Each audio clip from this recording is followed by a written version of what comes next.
Lalim ka, oh. Ang pagsireberar di spelling na sod. Tapos to paghandom sa tong Ginoo. Dili paghandom nga gituho na tao sa Disyembre 25. No? Sa matag tulo ka sa usa ka tuig, makatulo ka mo magpista kang yuba.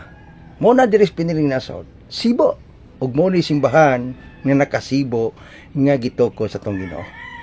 Kay sa matag tapos tulo ka tuig magserebrar.